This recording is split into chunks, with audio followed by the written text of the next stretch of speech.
Hello, how's it going, guys? Thank you for watching. For this video, I want to talk a little bit about the things that I believe keep you from maintaining a keto diet. I've been doing keto for about 2 years now. There's a couple of times where I fell off, and if you follow me on Instagram, you'll actually see that I posted a photo of all the times where I was doing keto and my weight was going down, and then I slowly started cheating, and then eventually just kind of came off of keto. That I started going back up. I already believed that keto was the best diet for me, the best way to control my weight and my cravings and hunger. But for whatever reason, I kept falling off. And that really got me thinking, I don't really feel like I have a discipline problem, but it's kind of hard to argue that point when my weight keeps going up and down and I can't really stay strict on my diet. So I can say that I'm disciplined as much as I want, but nobody's gonna believe me unless they see some type of results. And not that I care so much about what other people think, but it does affect me in a way. Like in the case of the military, it does make me feel self-conscious knowing that, I have certain standards to meet and I'm not meeting them. So anyways, for the last year, I've been really brainstorming and trying to figure out what those reasons are that I can't stay strict, especially because I love the keto diet. And so I came up with 5 reasons that I think are causing the problem. And what I found was interesting. It seems like out of the 5 reasons that I'm about to tell you guys, sometimes one is the obvious reason why I cheated. Other times that one's not even in the picture and another one becomes like the strong contender. Let me just get into the 5 reasons why I think I keep coming off of the keto diet. And I'll tell you right up front that these aren't in any particular order, simply because the order is going to change depending on the person, depending on the situation and all that. So let me just get into it. So the first reason I believe I can't stick to the keto diet is habits. I'm so used to going to the theater and buying popcorn and buying snacks that when I go and I don't do that, or I don't sneak in my own pork rinds or nuts or anything like that, then it's really difficult for me to enjoy the movie without having that experience. So in that particular case, it has to do with just muscle memory and having to do the same thing over and over again. That could also be applied for like watching TV at home. You're relaxing. I used to eat chips and soda all the time while I watched TV. And then I realized that now I can't really enjoy TV. It feels like I have to be snacking on something. So I think habit for a lot of us is one of those reasons that if we're really focused and committed, we can easily beat. But other times when we're just kind of getting started, it's still a really strong habit that you have. It's a little bit difficult, so you might break in the first couple of weeks. Because you can build habits and you can break habits, eventually if you keep winning that fight, then at some point it doesn't become an issue. So the number 2 reasons that I think I can't stay in the keto diet is emotional eating. This was hard for me to admit to because for the most part, I don't like admitting when I'm depressed or down, because my life before, when I was growing up, financially it wasn't the best, but recently I was able to admit to myself that I do get down at points when things aren't working out. Maybe me and my wife are arguing, then I tend to kind of spiral. And I realize that when I'm in that spiral, when I'm at that low point, that I do tend to use food as a way to combat that. I never did drugs. I don't really like pills. So a lot of the times when I get sick, I just rather, just kind of walk it off. So it was a little hard for me to admit it. But I think for me, food is that medicine. And so moving forward, I see that as being a tool for me. So whenever that battle shows up, that's how I plan to beat it, is stop, pull myself away from that situation mentally, and then evaluate if I'm eating because I'm trying to be happier or feel better. And I think a lot of people struggle with this one, especially because I think it really intermingles with some of the other reasons that I'm going to talk about. All right, so I'm going to keep it going.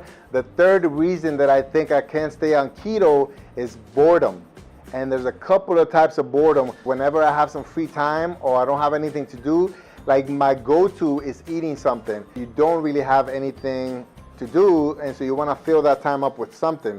A lot of times you want to watch TV, and then it triggers that habit. And the other side of boredom is a variety of food that you have. So a lot of the times when you focus on the stuff that you can't eat, then you're not really thinking about all the food that you can't, so you feel limited, and then that creates the type of boredom of the same food. So like, for example, I love pork rinds. Now that the keto diet is gaining a popularity, there's more flavors, more types. So it's a lot easier now, but in the beginning it was like the same pork rinds, and I was like, okay. So I started getting bored of that. Those are the 2 sides. One, you have too much time and you're trying to fill up that time. And two, you eat the same food over and over, and so you get bored of that, and then boom, somehow you break. So now the way I plan to beat that is anytime I feel myself wanting to eat because I don't have anything to do or because I'm tired of the same food, then I just switch it up. There's a lot of keto-friendly food, very diverse food, but just some is a lot easier than others to get to, and so maybe just putting a little bit more effort. So one, you beat the time part by spending more time on actually making your own meal, and two, it's a different meal hopefully than what you're used to because it requires more time to do. All right, so the fourth reason that I think I can't stick to the keto diet is social pressure. And a good example of that would be like when you go to a party or a social event and everybody's eating cake or everybody's eating snacks, and so you just kind of feel that pressure and you convince yourself that, oh, you know, it's only tonight, it's Friday or it's Saturday, oh, it's my cheat day. And so you fall to that pressure and then you break your diet. For me, social pressure is not a huge thing.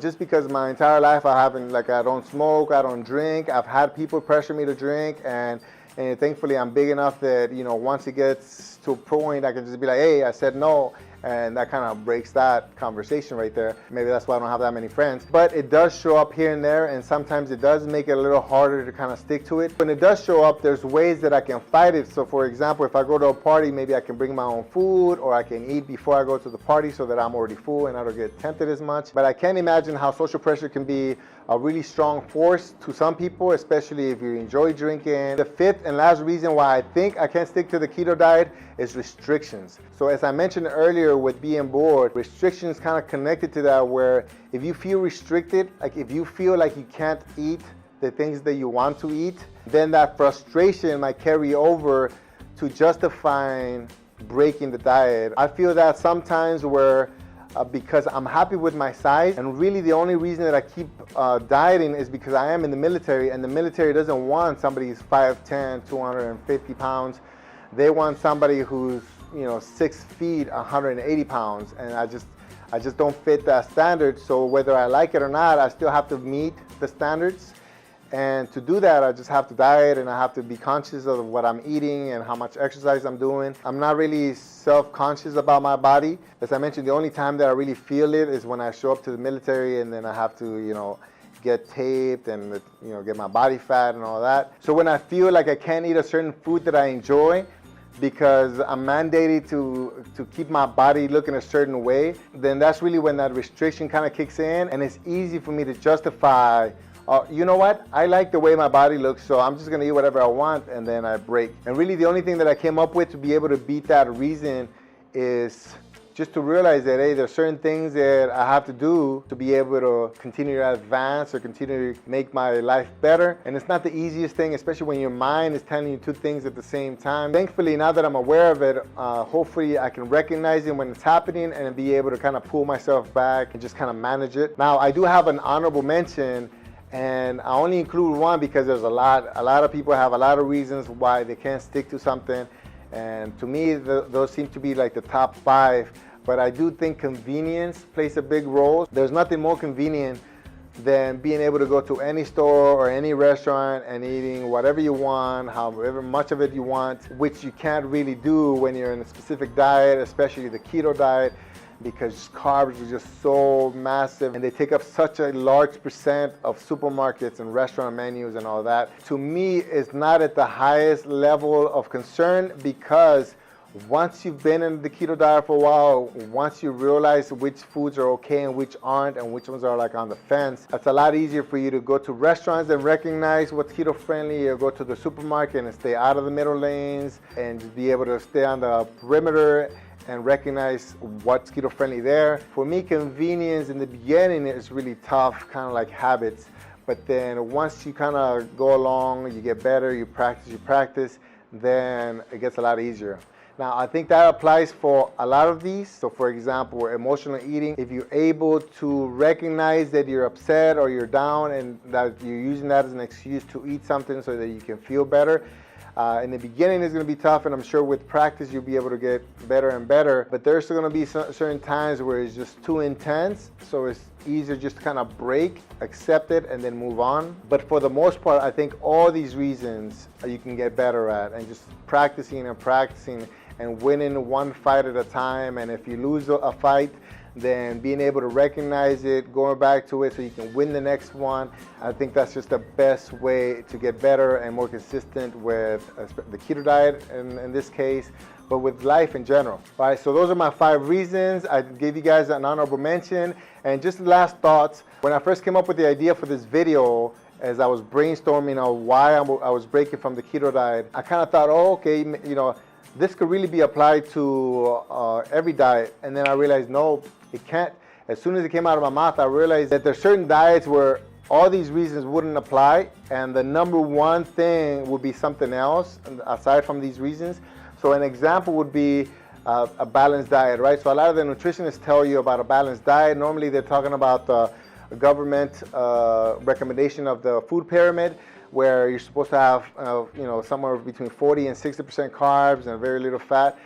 So I think these reasons wouldn't apply to that diet because I tried that diet. When you're in that diet, cravings never go away because you're eating so many carbs. If you're insulin sensitive and you don't really have an issue with carbs and you can eat as many carbs as you want, you're still going to be skinny or fit, then cravings don't really matter because you can eat, your body takes care of the carbs and everything, and you're still good. But when you're insulin resistant and you gain weight easily with carbs, so where you're eating 3 meals a day and snacks in the middle, even if it's a balanced diet, you eat that meal, you eat that snack, and you're still gonna get cravings or hungry 2-3 hours later, and you eat a dinner and cravings before you go to sleep, and you wake up and you're hungry, and so those cravings never really go away. And so for me, I think if you're in a balanced diet and you're insulin resistant, then cravings, I think, are going to become your number one enemy. Unlike when you're in the keto diet, and once your body's fat adapted, those cravings are pretty much gone. Even if they don't go away, they don't become the number one issue, in my opinion. And the second and last example that I have for that is the low-calorie diet. And I'm mentioning this because I've done it before, where I eat 5-6 meals a day, very small meals, and immediately after you finish eating, you're hungry again. So with that scenario, hunger is just like a massive elephant in the room. And as hard as you try and you try to ignore it, it's just constant throughout the entire day. You know, when you have cravings on the standard American diet and you eat, those cravings go away, even though you're gonna gain weight, but they go away. When you're in a calorie deficit diet, in my experience, the hunger never goes away. Now, I've seen some YouTube videos of nutritionists who promote the calorie deficit diets, and they basically tell you that you have to be able to live with hunger to a certain extent, and I just can't accept that. If hunger means that your body wants something, you can't convince me that feeling it is supposed to be normal. And because I've done it and because I've been there, hunger is such a strong feeling that trying to beat it is almost like a no-win situation. On top of these reasons that I mentioned in the beginning, now hunger is just like this massive player in that. Now, I don't recommend a calorie deficit diet, but if you're having difficulties telling the difference from hunger and cravings, which are completely different, it's really hard to tell unless you intentionally try to figure out what the differences are. But if you go on, even on a 3-day fast, preferably 4 or 5 days, because the first 2-3 days are pretty rough, sometimes even 4. But if you can make it to like the 4th or 5th day, then it's really, really obvious when you're feeling cravings, where you're just craving a certain food, and when you're hungry, where you just want to eat anything. I know it's a lot of information, but hopefully you'll be able to remember the next time that you're trying to stick to the keto and a situation comes up, and hopefully you can recognize it and be able to beat it. I am interested to know in your particular situation, which one of these reasons is the strongest. For me, as I mentioned, social pressure is not as big, but I think for my wife, it's a lot harder to beat social pressure just because she enjoys drinking, she's sociable, she has way more friends than I do. So for her, that one is probably her number one, to where for me, for the most part, habits and boredom are like on the top. There's times where emotional eating is like the number one reason. So if you have a little bit of time, please mention on the comment section below which ones of these you have the most problems with, and maybe even the ones that you didn't recognize until I mentioned them or you weren't really aware of them. So I really appreciate you guys watching. Please subscribe to this channel if you haven't already. Hit the like button if you enjoyed this video. Don't forget to click on that bell so you get notified when I upload new videos. And I'll see you guys on the next one. Bye.